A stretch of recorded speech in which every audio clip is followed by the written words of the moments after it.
Hello friends, जय माता दी। कैसे हैं आप सब दोस्तों। चैत्र माह के कृष्ण पक्ष की एकादशी है, पाप मोचनी एकादशी है। और कहा जाता है एकादशी के विषय में कि विष्णु एकादशी गीता तुलसी विप्रधेन वह असारे दुर्ग संसारे षटपदी मुक्ति दायिनी। इस श्लोक में 6 बातें बताई गई है जिनका ध्यान अगर हम दैनिक जीवन में रखते हैं तो सभी प्रकार की बाधाएं हमारी दूर होती है जीवन से और हमें मुक्ति प्राप्त होती है। इनमें सर्वप्रथम है भगवान विष्णु का पूजन करना, दूसरा है एकादशी का व्रत करना, तीसरा है श्रीमद् भगवत गीता का पाठ करना, चौथा है तुलसी की देखभाल करना, पांचवा ब्राह्मण का सम्मान करना और छठा है गौ माता की सेवा करना। दोस्तों, चैत्र माह के कृष्ण पक्ष की एकादशी तिथि का बहुत महत्व माना गया है और सभी तरह के ज्ञात और अज्ञात पापों का नाश करने वाला है। इस दिन मनुष्य अगर उपवास रखता है तो जिस चीज़ की कामना की जाती है वो मनोकामना जरूर पूर्ण होती है। इसके अलावा इस व्रत से ब्रह्म हत्या जैसे महापाप भी दूर हो जाते हैं। इसकी व्रत की कथा पढ़ने या सुनने मात्र से 1000 गोदान के बराबर पुण्य की प्राप्ति होती है। इस व्रत को करने से स्वर्ण चोरी, मदिरापान, अहिंसा, भ्रूण घात समेत अनेक घोर पापों के दोषों से मुक्ति मिलती है। पुराणों में कहा गया है कि चैत्र माह के कृष्ण पक्ष की एकादशी पाप मोचनी है, अर्थात पापों का नाश करने वाली है। और स्वयं भगवान श्री कृष्ण ने अर्जुन से इस व्रत के महात्म्य को कहा है। अर्जुन भगवान श्री कृष्ण से पूछते हैं, हे मधुसूदन, आपने फागुन माह के जो कृष्ण पक्ष की एकादशी है यानी अमल की एकादशी के बारे में विस्तार पूर्वक बतलाया। अब चैत्र माह के कृष्ण पक्ष में आने वाली एकादशी का क्या नाम है, इसकी विधि क्या है, कृपा करके आप मेरी बढ़ती हुई जिज्ञासा को शांत करें। तब भगवान श्री कृष्ण कहते हैं, हे अर्जुन, चैत्र माह के कृष्ण पक्ष की एकादशी को हम पाप मोचनी एकादशी के नाम से जानते हैं। और एक बार की बात है, पृथ्वीपति राजा मंधाता ने लोमेश ऋषि से यही प्रश्न किया था जो तुमने आज मुझसे किया है। अतः जो कुछ भी ऋषि लोमेश ने राजा मंधाता को बतलाया वो मैं आज तुमसे कहता हूँ, ध्यानपूर्वक सुनो। राजा मंधाता ने धर्म के गुह्यतम रहस्यों के ज्ञाता महर्षि लोमेश से पूछा, हे ऋषि श्रेष्ठ, मनुष्य के पाप का मोचन किस प्रकार संभव है? कृपा करके कोई ऐसा सरल उपाय बतलाएं जिससे सभी को सहज ही पापों से छुटकारा मिल जाता है। तब महर्षि लोमेश ने कहा, हे नृपति, चैत्र माह के कृष्ण पक्ष की एकादशी का नाम पाप मोचनी एकादशी है और इसके व्रत के प्रभाव से मनुष्यों के अनेक पाप नष्ट हो जाते हैं। मैं तुम्हें इस व्रत की कथा सुनाता हूँ, ध्यानपूर्वक सुनो। प्राचीन समय में चैत्र रथ नाम का एक वन था। उसमें अप्सराएं किन्नरों के साथ विहार किया करती थी और वहाँ सदैव वसंत का मौसम रहता था, अर्थात उस जगह सदा नाना प्रकार के पुष्प खिले रहते थे। कभी गंधर्व कन्याएं विहार किया करती थी तो कभी देव इंद्र अन्य देवताओं के साथ क्रीड़ा किया करते थे। उसी वन में मेधावी नाम के एक ऋषि भी तपस्या में लीन रहते थे। वे शिव भक्त थे और एक दिन मंजू घोषा नामक एक अप्सरा ने उनको मोहित कर उनकी निकटता का लाभ उठाने की चेष्टा की। इसलिए वह कुछ दूरी पर बैठकर वीणा बजाकर मधुर स्वर में गाने लगी। उसी समय शिव भक्त महर्षि मेधावी को कामदेव भी जीतने का प्रयास करने लगे और कामदेव ने उस सुंदर अप्सरा के भ्रू का धनुष बनाया, कटाक्ष को उसकी प्रत्यंचा बनाई और उसके नेत्रों को मंजू घोषा अप्सरा का सेनापति बनाया। इस तरह कामदेव अपने शत्रु भक्त को जीतने को तैयार हुआ। उस समय महर्षि मेधावी भी युवावस्था में थे और काफी हृष्ट पुष्ट थे। उन्होंने यज्ञोपवीत तथा दंड धारण कर रखा था और वे दूसरे कामदेव के समान ही प्रतीत हो रहे थे। उस मुनि को देखकर कामदेव के वश में हुई मंजू घोषा ने धीरे मधुर वाणी से वीणा पर गायन शुरू किया तो महर्षि मेधावी भी मंजू घोषा के मधुर गाने पर तथा उसके सौंदर्य पर मोहित हो गए। वह अप्सरा मेधावी मुनि को कामदेव से पीड़ित जानकर उनसे आलिंगन करने लगी। महर्षि मेधावी उसके सौंदर्य पर मोहित होकर शिव रहस्य को भूल गए और काम के वशीभूत होकर उसके साथ रमण करने लगे।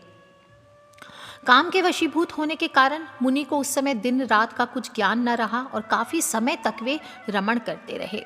तदुपरांत मंजू घोषा उस मुनि से बोली, हे ऋषिवर, अब मुझे बहुत समय हो गया है, अतः स्वर्ग जाने की आज्ञा दीजिए। अप्सरा की बात सुनकर ऋषि ने कहा, हे मोहिनी, संध्या को तो आई हो, प्रातः काल होने पर चली जाना। ऋषि के ऐसे वचनों को सुनकर अप्सरा उनके साथ फिर से रमन करने लगी और इसी प्रकार दोनों ने साथ साथ बहुत समय बिताया। तब मंजू घोषा ने एक दिन ऋषि से कहा, हे विप्र, अब आप मुझे स्वर्ग जाने की आज्ञा दीजिए। मुनि ने इस बार भी वही कहा, हे रूपसी, अभी ज्यादा समय व्यतीत नहीं हुआ है, कुछ समय और ठहरो। मुनि की बात सुनकर अप्सरा ने कहा, हे ऋषिवर, आपकी रात तो बहुत लंबी है, आप स्वयं ही सोचिए कि मुझे आपके पास आए कितना समय हो गया, अब और ज़्यादा समय तक ठहरना क्या उचित है। अप्सरा की बात सुनकर मुनि को समय का बोध हुआ और वह गंभीरता पूर्वक विचार करने लगे और जब उन्हें समय का ज्ञान हुआ तो उन्होंने देखा कि रमण करते 57 वर्ष व्यतीत हो चुके हैं। तो उस अप्सरा को वह काल का रूप समझने लगे। इतना ज़्यादा समय भोग विलास में व्यर्थ चला गया, इसलिए उन्हें बड़ा क्रोध आया। अब वह भयंकर क्रोध में जलते हुए उस तप नाश को करने वाली अप्सरा की तरफ भ्रुकुटी तान कर देखने लगे। क्रोध से उनके अधर कांपने लगे, इंद्रियां बेकाबू होने लगी। क्रोध से थरथराते स्वर में मुनि ने उस अप्सरा से कहा, मेरे तप को नष्ट करने वाली दुष्टा, तू महापापिन है और बहुत ही दुराचारणी है, तुझ पर धिक्कार है, अब तू मेरे श्राप से पिशाचिनी बन जा। मुनि के क्रोध युक्त श्राप से वह अप्सरा पिशाचिनी बन गई और यह देखकर वह व्यथित होकर बोली, हे ऋषिवर, अब मुझ पर क्रोध त्याग कर प्रसन्न होइए और कृपा करके मुझे बताइए कि श्राप का निवारण कैसे होगा।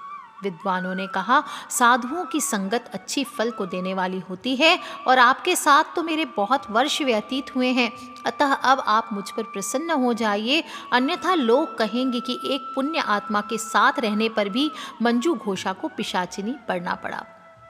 मंजू घोषा की बात सुनकर मुनि को अपने क्रोध पर अत्यंत ग्लानि हुई और साथ ही अपनी अपकीर्ति का भय भी हुआ। अतः पिशाचिनी बनी मंजू घोषा से मुनि ने कहा, तूने मेरा बड़ा बुरा किया है, किंतु फिर भी मैं तुझे इस श्राप से मुक्ति का उपाय बतलाता हूँ।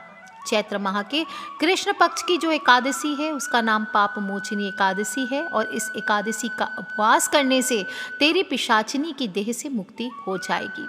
यह कहकर मुनि ने उसको व्रत का सब विधान समझा दिया। फिर अपने पापों का प्रायश्चित करने के लिए वे अपने पिता च्यवन ऋषि के पास गए। च्यवन ऋषि ने अपने पुत्र मेधावी को देखकर कहा, हे पुत्र, ऐसा क्या किया है तूने कि तेरे सभी तप नष्ट हो गए हैं, जिससे तुम्हारा समस्त तेज मलिन हो गया है।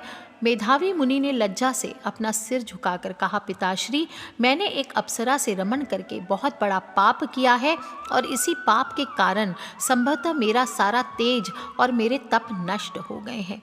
कृपा करके आप इस पाप से छूटने का मुझे उपाय बतलाइए। तब ऋषि ने कहा, हे पुत्र, तुम चैत्र माह के कृष्ण पक्ष की पाप मोचनी एकादशी का विधि तथा भक्ति पूर्वक उपवास करो, इससे तुम्हारे सभी पाप नष्ट होंगे। और अपने पिता च्यवन ऋषि के वचनों को सुनकर मेधावी मुनि ने पाप मोचनी एकादशी का विधि पूर्वक व्रत किया। इसके प्रभाव से उनके सभी पाप नष्ट हो गए। मंजू घोषा अप्सरा भी पाप मोचनी एकादशी का उपवास करने से पिशाचिनी की देह से छूट गई और पुनः सुंदर रूप धारण करके स्वर्ग लोक को चली गई। लोमेश मुनि ने कहा, हे राजन, इस पाप मोचनी एकादशी के प्रभाव से समस्त पाप नष्ट होते हैं और इस एकादशी की कथा के श्रवण और पठन मात्र से 1000 गौदान करने के बराबर फलों की प्राप्ति होती है। इस उपवास के करने से ब्रह्म हत्या करने वाले, स्वर्ण चुराने वाले, मद्यपान करने वाले, अगम्यागमन करने वाले आदि भयंकर पाप नष्ट होते हैं और अंत में स्वर्गलोक की प्राप्ति होती है।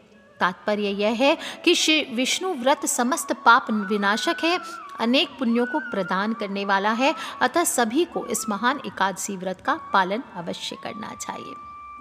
बोलिए विष्णु भगवान की जय। दोस्तों, ऐसे में इस बार 2021 में ये पाप मोचनी एकादशी 7 अप्रैल बुधवार के दिन है और एकादशी तिथि का प्रारंभ आपको 7 अप्रैल 2021 सुबह 2:09 पर होगा और समाप्ति होगी एकादशी तिथि की 8 अप्रैल को सुबह 2:28 पर। जो लोग भी एकादशी व्रत करेंगे वो 8 अप्रैल को पारण कर सकते हैं। दोपहर को 1:40 से शाम को 4:10 तक इसका मुहूर्त है और हरिवासर जो समाप्त होगा वो है 8:42 पर 8 अप्रैल को। इस व्रत में आपको भगवान विष्णु के चतुर्भुज रूप का पूजन करना चाहिए, उनका ध्यान करना चाहिए। आगे बताऊंगी कैसे करना है। जो लोग भी एकादशी का व्रत रखेंगे वो पूरे दिन उपवास काल में रख सकते हैं, जलीय व्रत कर सकते हैं, निर्जला कर सकते हैं, आप फलीय व्रत कर सकते हैं, फलाहार कर सकते हैं, जो भी आपकी इच्छा हो। और दशमी के दिन से ही आपको ध्यान रखना चाहिए, सात्विक भोजन करें, हो सके तो एक समय भोजन करें, रात्रि को अन्न का सेवन एटलीस्ट ना करें, और ब्रह्मचर्य का पालन करते हुए ओम नमो भगवते वासुदेवाय, ओम नमो नारायणाय इसका जप करते हुए आपको सोना चाहिए। एकादशी के दिन सुबह जल्दी उठिए और सूर्योदय के 2 घंटे के अंदर अंदर उठकर नित्य कर्मों से निवृत्त होकर के किसी भी आप पवित्र नदी या तालाब में स्नान आदि कर सकते हैं। और स्नान के पश्चात आपको स्वच्छ वस्त्र, धुले हुए वस्त्र हल्के रंग के धारण करने चाहिए, काले गहरे नीले वस्त्र आपको नहीं धारण करना चाहिए। व्रत करने का संकल्प लें और पूजा की तैयारियां करें। 1 लोटा जल सूर्य देव को और 1 लोटा जल दक्षिण मुखी होकर अपने पितृदेव को ज़रूर अर्पित करना चाहिए। मुख्य द्वार की साफ सफाई करें, हल्दी का जल का छिड़काव करें और पूजा स्थल की साफ सफाई करके एक साफ चौकी लेकर के उसके ऊपर गंगा जल छिड़क कर आपको पीले या लाल रंग का वस्त्र बिछाना चाहिए।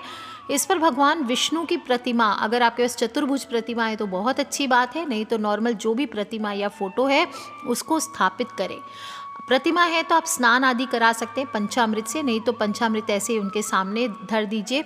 पंचामृत में क्या क्या दिया जाता है? दूध, दही, घी, चीनी और शहद, और उसमें तुलसी का पत्ता आपको ज़रूर डालना चाहिए।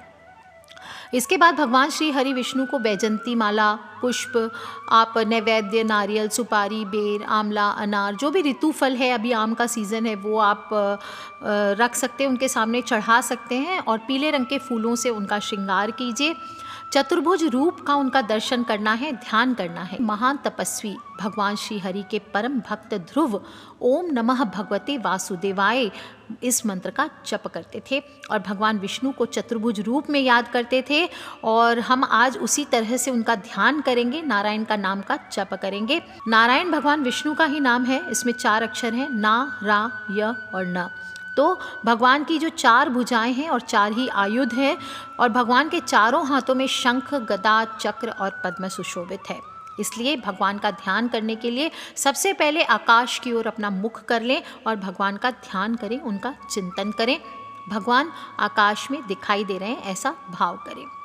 भगवान अपने चतुर्भुज रूप में आकाश में विद्यमान है और उनके चरण धरती को छू रहे हैं। उनकी भुजाएं ज़मीन की ओर है और 2 भुजाएं ऊपर की ओर है, जिसमें शंख और चक्र धारण किए हुए हैं। इसके बाद भगवान का ध्यान अपने हृदय में उस चित्र को अंकित कीजिए। ऐसा ध्यान करें कि भगवान मेरे हृदय में विराजित है और सभी प्राणियों के हृदय में परम भगवान विष्णु स्वयं विद्यमान है। त्वमेव माता च पिता त्वमेव बंध सखा त्वमेव विद्या द्रविणं त्वमेव सर्वं मम देव। इस प्रकार से ध्यान करें। आपको श्लोक आते हैं तो श्लोक बोलिए। शांताकारं भुजगशयनं पद्मनाभं सुरेशं विश्वाधारं गगन सदृशं मेघवर्णं शुभांगं लक्ष्मीकांतं कमलनयनं योगिभिर्ध्यानगम्यं वंदे विष्णु भवभयहरं सर्वलोक एकनाथम। इस प्रकार से आपको उनका ध्यान करना चाहिए। विधिवत पूजन करें। चित्र स्थापित किया है तो 10 उपचार पूजन कर सकते हैं। शहद मिले हुए गाय के घी से आप 11 मुखी एक दिया बना लीजिए या फिर एक ही दीपक ले लीजिए, उसमें 11 बाती 11 दिशाओं में करके आप जला सकते हैं। चंदन से धूप करें, लाल फूल, पीले फूल चढ़ाइए, चंदन से तिलक करिए। विष्णु भगवान को चावल नहीं चढ़ाए जाते हैं, सफ़ेद तिल आपको यूज़ करना चाहिए। तुलसी पत्र ज़रूर चढ़ाएं, कुछ हो ना हो तुलसी का पत्ता ज़रूर चढ़ाएं। और ध्यान रखना चाहिए कि इस दिन तुलसी पत्ता तोड़ा नहीं जाता, तो आपको पहले से यूज़ किया हुआ तुलसी पत्ता भी आप धो करके चढ़ा सकते हैं, बासी नहीं होता तुलसी पत्ता। और आप ओम नमो नारायणाय या ओम नमो भगवते वासुदेवाय इस मंत्र का 1 माला का जप करें। पूजन के बाद जो भी भोग, अगर खीर आदि भी आप भोग लगा सकते हैं, लेकिन वो खुद नहीं खाया जाता क्योंकि एकादशी को हम चावल नहीं खाते, इसलिए या तो गाय को दे दें या किसी गरीब को दान करें। और पाप मोचनी एकादशी की कथा अवश्य सुनना या पढ़ना चाहिए।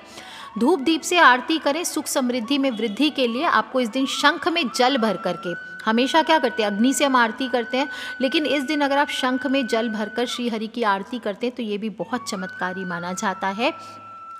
और सब कुछ करने के बाद आपको क्षमा याचना अवश्य करनी चाहिए। क्षमा मांगे कि मेरी पूजा में अगर कोई त्रुटि हुई है तो हे प्रभु आप मुझे क्षमा करें। इस दिन पूरे दिन आपको ओम नमो भगवते वासुदेवाय का जप करते हुए दिन बिताना चाहिए। किसी की बुराई चुगली, किसी पर क्रोध, हिंसा, अत्याचार, किसी का अपमान नहीं करना चाहिए। बड़े बुजुर्ग हों, बच्चे हों, पति पत्नी हों, आपस में सब एक दूसरे का सम्मान करें। इस प्रकार से दिन को भजन कीर्तन का आयोजन करते हुए या मन में ओम नमो भगवते वासुदेवाय का जप करते हुए आपको दिन व्यतीत करना चाहिए। विष्णु सहस्त्र नाम का पाठ कीजिए, श्रीमद् भगवद गीता का पाठ कीजिए और शाम को तुलसी पर दीपक जरूर जलाएं। इस दिन आपको पीपल के पेड़ की पूजा अवश्य, अगर पॉसिबल है, आपके आसपास है तो ज़रूर करनी चाहिए, क्योंकि भगवान श्री कृष्ण ने भगवद गीता में स्वयं कहा है, वृक्षों में मैं पीपल हूँ। और यही कारण है कि कुछ अत्यंत पूजनीय वृक्षों में अश्वत्थ यानी पीपल का स्थान सर्वोच्च है और इनकी पूजा न सिर्फ देवताओं को प्रसन्न करने के लिए, लेकिन ग्रह नक्षत्र इनके दोषों को शांत करने के लिए भी हमें करना चाहिए। इस दिन कहा जाता है पीपल के वृक्ष पर एक चुटकी हल्दी डाल करके अगर आप जल चढ़ाते हैं तो आपकी बहुत सारी समस्याओं का अंत होता है, घर से दरिद्रता दूर होती है। सुबह शाम धूप दीप परिक्रमा करें, दोनों समय कर सके तो बहुत अच्छी बात, नहीं तो एक समय भी आप पूजन कर सकते हैं। एक दीपक ज़रूर जलाएं। गाय के घी में केसर डाल करके पीपल के नीचे दिया लगाना चाहिए।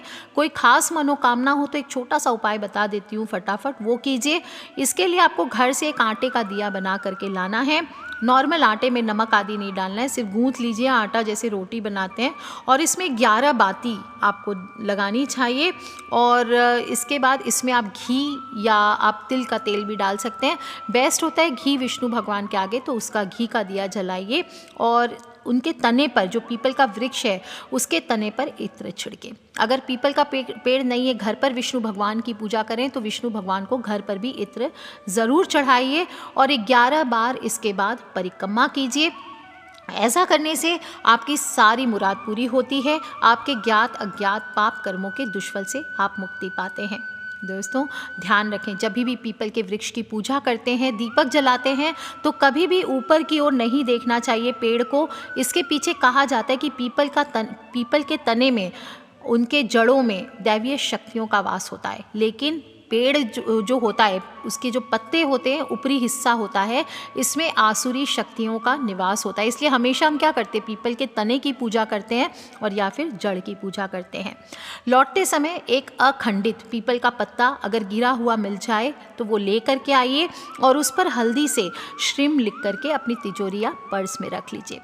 दूसरे दिन द्वादशी तिथि पर सुबह फिर से विष्णु भगवान का पूजन ध्यान आदि करके, स्नान करके किसी ब्राह्मण को या किसी ज़रूरतमंद को भोजन कराइए, उन्हें दान दक्षिणा देकर विदा कीजिए और पारण कीजिए। पारण काल में स्वयं भी व्रत का पारण कीजिए और पीले रंग का दान इस दिन बताया गया है। उचित दक्षिणा के साथ पीले रंग की चीज़ों का दान आपको ज़रूर करना चाहिए। दोस्तों इस प्रकार से ये खूबसूरत पापों से मुक्ति के लिए आपको इस व्रत को करना चाहिए। व्रत की कथा सुने, पढ़े, आप दूसरों को भी सुनाएं। मैंने आपको सुनाया, आप कुछ ना कर सके तो कम से कम दूसरों से सुनाएं इस व्रत की कथा को, और देखिए दोस्तों कैसे आपके घोर पापों से भी आपको मुक्ति मिलती। बहुत ही खूबसूरत एकादशी है दोस्तों, कर लीजिए उपाय। खिलखिलाते रहें, मुस्कुराते रहें, सब्सक्राइब करके रखें ताकि आने वाले वीडियो से आप और मैं कनेक्टेड रहें, और अपने फ्रेंड्स, फैमिली, मम्मी पापा, भाई बहन, बच्चे सभी से इन वीडियोस को ज़रूर शेयर किया करें, क्योंकि हमें नहीं पता कौन सी वीडियो कब किसकी लाइफ बदल दे। Take care friends, love you all. जय माता दी, बम बम भोलेनाथ की जय, विष्णु भगवान की जय, लक्ष्मी मैया की।